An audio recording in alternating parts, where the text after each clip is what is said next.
Selamat pagi teman-teman. Bertemu lagi dengan saya Agatha Mia dan teman saya Yulis Bagaswara. Nah, kira-kira hari ini kita mau membahas apa ya? Yang pertama, kita akan membahas mengenai kebutuhan dan alat kebutuhan. Dan yang kedua itu kita akan membahas mengenai konsep biaya peluang atau opportunity cost. Dan yang ketiga kita memahami konsep prinsip ekonomi. Nah, kira-kira itu ya yang akan kita bahas pada pagi hari ini. Nah, selanjutnya sebelum kita masuk ke materi pembelajaran, alangkah baiknya kita mengetahui tujuan pembelajaran yang hendak dicapai setelah mengikuti materi pembelajaran hari ini. Betul Mas Bagas? Betul. Nah, untuk tujuannya yaitu yang pertama, memahami kebutuhan dan alat pemuas kebutuhan. Lalu yang kedua, memahami konsep biaya peluang atau opportunity cost. Lalu yang ketiga, memahami konsep prinsip ekonomi. Selamat belajar.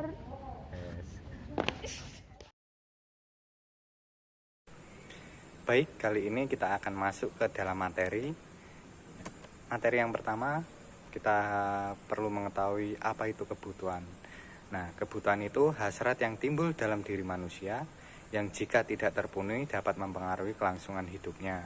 Nah, apa sih perbedaan kebutuhan dengan keinginan? Nah, keinginan itu merupakan hasrat yang timbul dalam diri manusia yang jika tidak terpenuhi tidak mempengaruhi kelangsungan hidupnya. Jadi, kalau kebutuhan itu dapat mempengaruhi kelangsungan hidupnya, sedangkan keinginan itu dia tidak mempengaruhi kelangsungan hidupnya. Kemudian, di sini Bapak akan menjelaskan mengenai alat pemuas kebutuhan.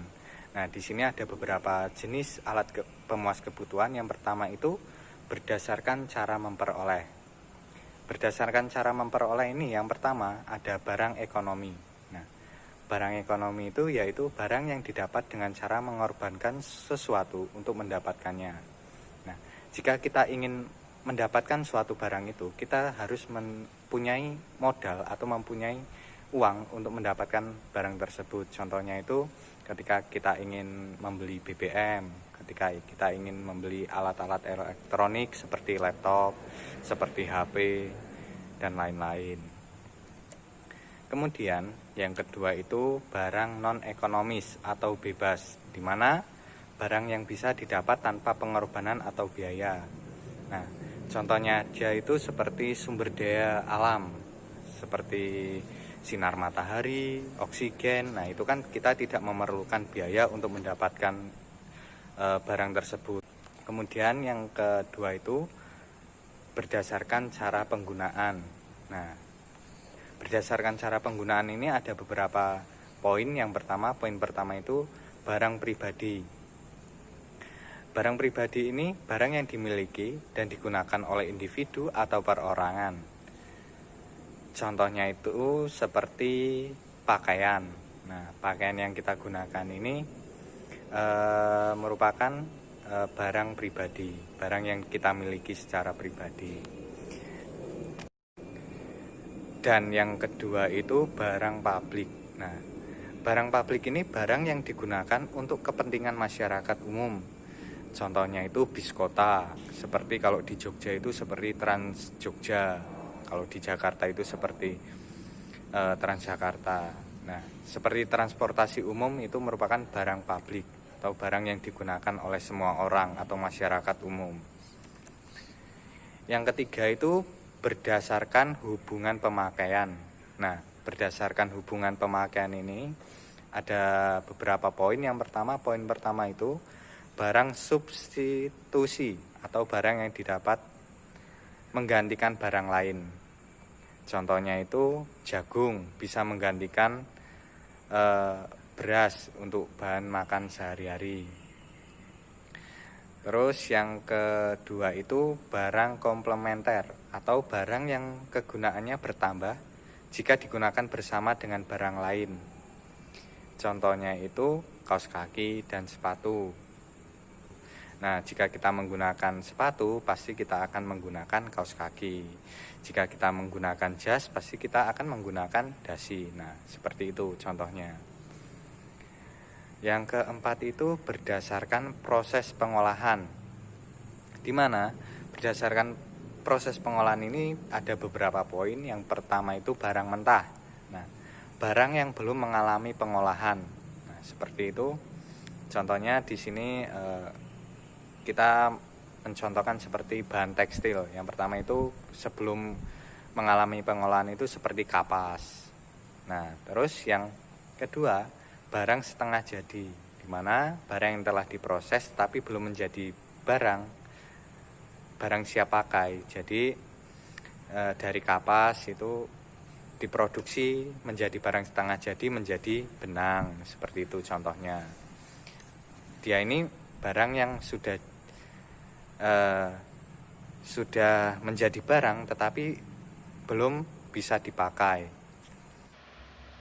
Nah, kemudian barang jadi, di mana barang yang telah diproses hingga siap untuk digunakan. Di sini contohnya itu baju.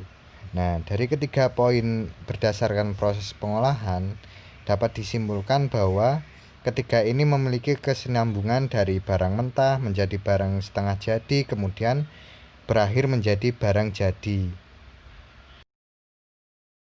Baik, di sini yang kelima itu berdasarkan bentuk dan sifat. Yang kelima ini ada beberapa poin. Yang poin pertama itu barang tetap, di mana barang yang bersifat tetap dan tahan lama. Nah, contohnya itu mesin pabrik. Nah, mesin pabrik ini kan dia memiliki sifat tahan lama dan bersifat tetap dan tidak bisa dipindahkan kemana-mana. Kemudian yang kedua itu barang bergerak, di mana barang yang bersifat tidak tetap dan masa pakainya itu pendek. Contohnya itu seperti bahan bakar. Baik, selanjutnya kita akan membahas mengenai alat pemuas kebutuhan menurut kegunaannya. Nah, yang pertama itu kegunaan bahan dasar atau elementary utility, di mana barang yang dirasakan kegunaannya karena memiliki bahan dasar tertentu. Contohnya itu seperti pasir. Nah, pasir itu kan menjadi bahan dasar awal untuk membangun sebuah rumah. Kita harus memiliki material, yaitu pasir. Kemudian yang kedua itu kegunaan bentuk atau form utility, di mana peningkatan nilai guna suatu barang terjadi karena perubahan bentuknya. Di sini Bapak mencontohkan sebuah kursi. Kursi ini kan dari awalnya yang berbentuk kayu diubah menjadi bentuk kursi. Karena itu disebut kegunaan bentuk. Yang ketiga yaitu kegunaan pelayanan atau service utility, di mana peningkatan nilai guna karena jasa pelayanan di tempat yang tepat. Nah, contohnya aja ketika kita sakit, tentunya kita akan pergi ke seorang dokter. Nah, yang keempat itu menurut kegunaan waktu atau time utility, di mana peningkatan nilai guna suatu barang terjadi jika digunakan pada waktu yang tepat. Nah, contohnya di sini Bapak mencontohkan jas hujan. Nah, jas hujan ini pasti digunakan ketika kita sedang berada di jalan dan di waktu hujan kita pasti akan menggunakan mantel. Nah, tidak mungkin toh ketika kita pada musim terang kita menggunakan mantel. Kemudian yang kelima itu kegunaan tempat atau place utility, di mana peningkatan nilai guna suatu barang terjadi jika berada pada tempat yang tepat. Contohnya aja nelayan. Kemudian yang keenam, kegunaan kepemilikan atau service utility, di mana peningkatan nilai guna suatu barang terjadi jika berada pada pemilik yang tepat. Baik, setelah kalian memahami mengenai kebutuhan dan alat pemuas kebutuhan, sekarang saatnya Ibu akan menjelaskan mengenai biaya peluang dan pilihan. Nah, biaya peluang ini adalah sebagai dasar menentukan pilihan atau menentukan tindakan yang akan kalian lakukan.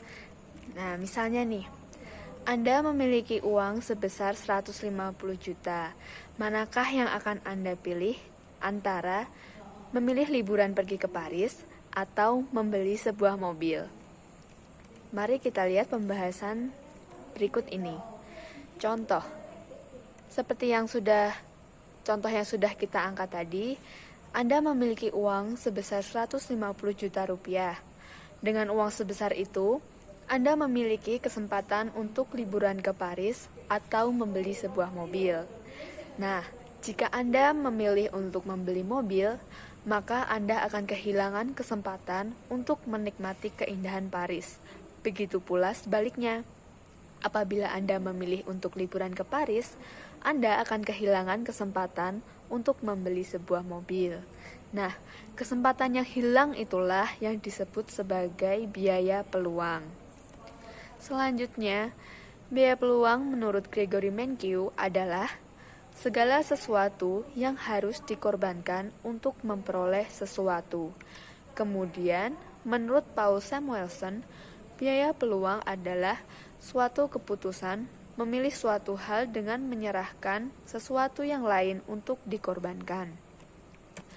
Kemudian, kesimpulan pengertian biaya peluang adalah biaya yang dikeluarkan ketika memilih suatu kegiatan atau pilihan di antara alternatif lainnya. Untuk lebih memahami materi mengenai biaya peluang, mari kita simak contoh soal mengenai biaya peluang yang pertama. Martha ingin pergi liburan ke Candi Borobudur untuk mengusir kejenuhannya.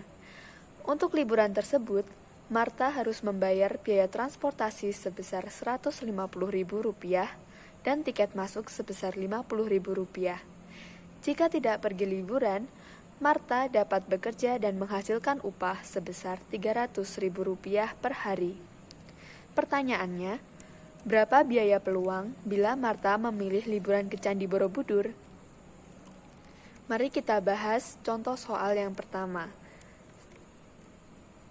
Kita membagi dua pilihan, yaitu pilihan yang pertama adalah pergi liburan ke Candi Borobudur dan pilihan yang kedua adalah bekerja.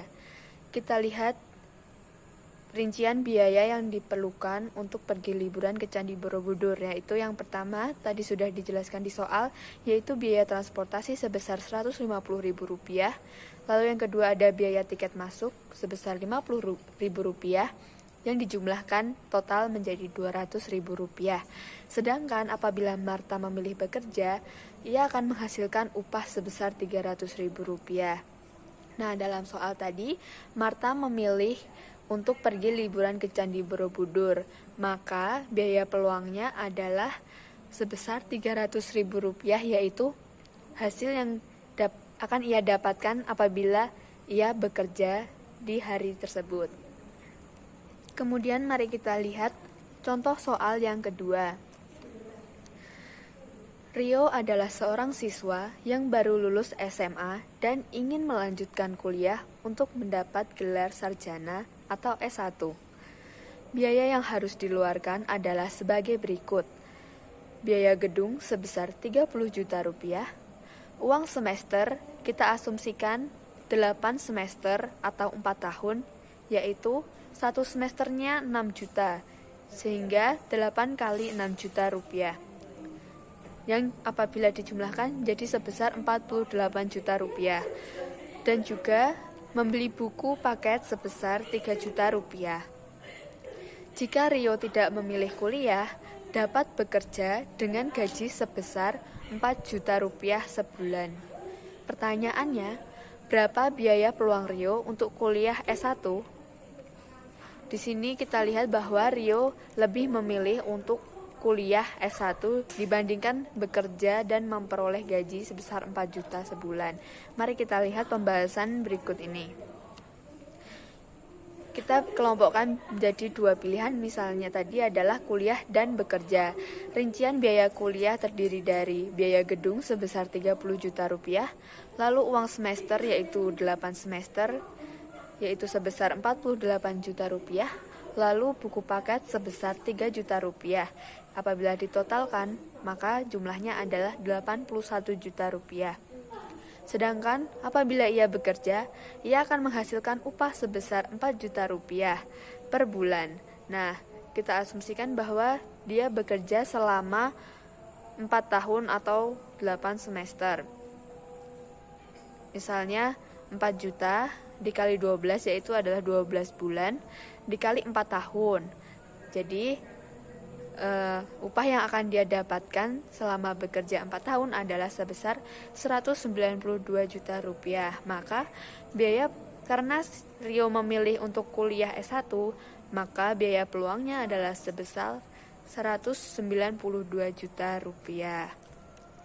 Nah, selanjutnya kita akan membahas mengenai prinsip ekonomi yang akan kembali dijelaskan oleh Pak Bagas.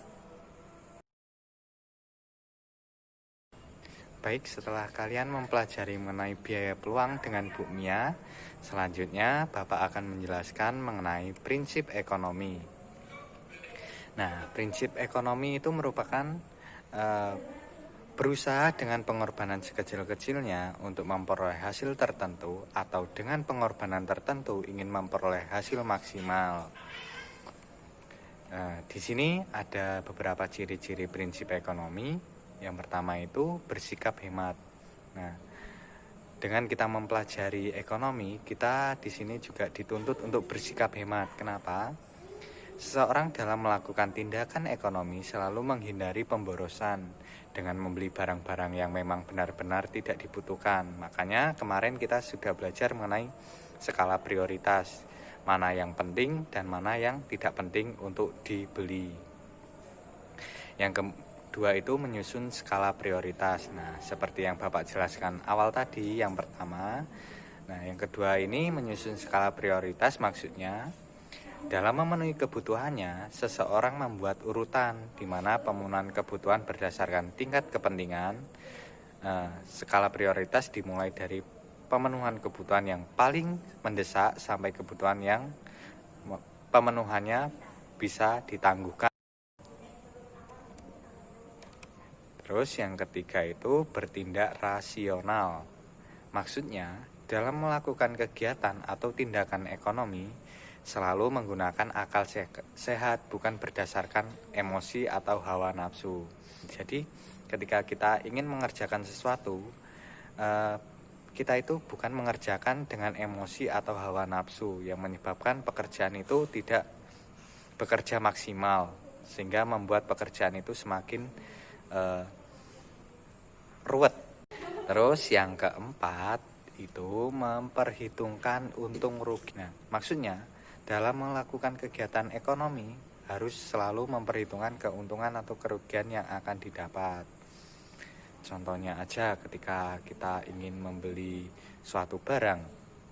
Nah, barang tersebut itu bermanfaat enggak bagi kita dan akan menguntungkan enggak bagi kita atau malah sebaliknya. Baik, terima kasih Pak Bagas atas kesempatan yang telah diberikan. Nah, pada kali ini, Ibu akan mencoba menjelaskan mengenai manfaat prinsip ekonomi, yaitu yang pertama, mengoptimalkan sumber daya yang ada untuk memperoleh keuntungan maksimal.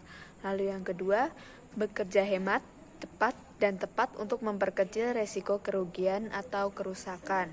Nah, sebisa mungkin kita ini belajar untuk bisa bekerja dengan hemat, cepat, dan tepat untuk mengurangi risiko atau kerugian yang mungkin terjadi.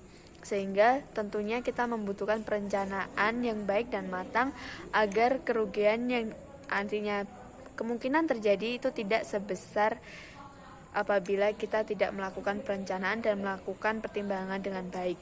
Lalu yang ketiga, mencapai tujuan dengan tepat waktu dan berhasil untuk mencapai tingkat kemakmuran yang diinginkan.